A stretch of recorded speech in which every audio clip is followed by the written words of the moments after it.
Look, with the streets talking and saying Drake finally reacted to Rihanna giving birth to his rumored kid. It's time to explain to y'all once and for all why Rihanna and Drake were never going to work, and why Rihanna and ASAP Rocky is a much better item if we're keeping it all the way G.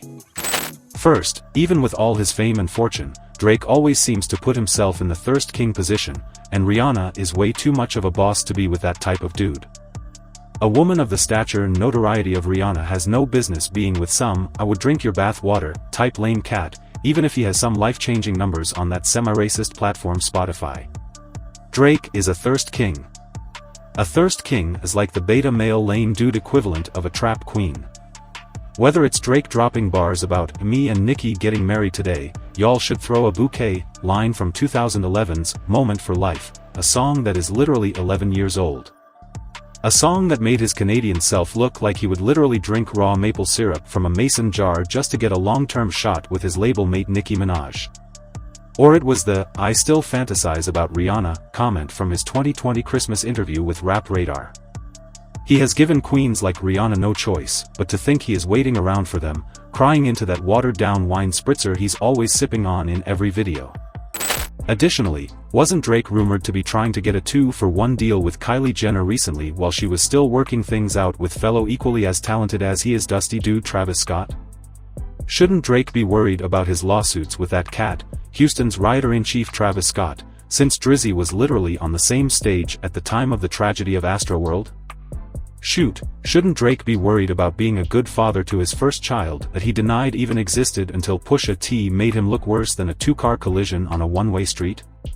Let's not act like Rihanna didn't have to take all of Drake's forced fumbles into consideration at the time she was evaluating which dude would be a worthy individual to work things out with for at least 18 freaking years.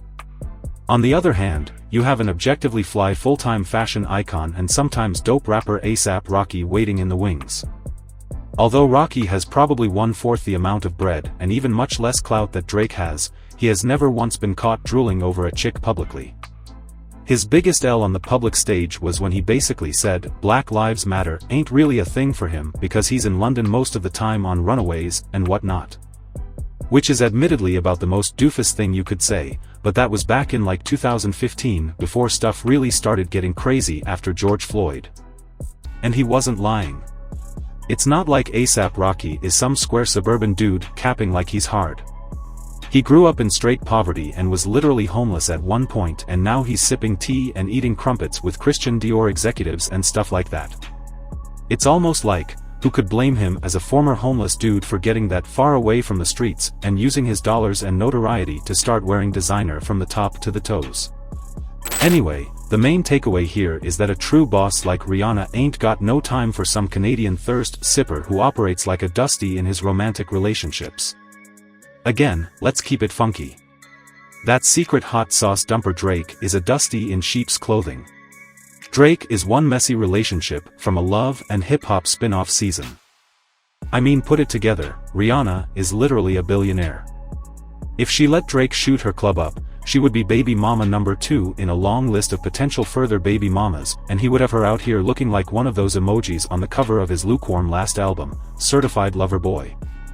And although we as fellas are a little salty that ASAP Rocky was the one to finally break through the finish line with the apple of our eye, Riri the Queen, at the end of the day Rihanna and ASAP sounds a whole lot better than Rihanna and Champagne.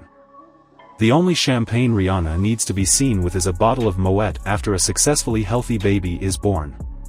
Then she can continue on with the duties of becoming a mother with a dude who at the very least is doing his own thing enough to let her guide the child's life as she sees it. Let us know in the comments, do you think that Rihanna and Drake would have ever worked out in the end? Thanks for watching, y'all.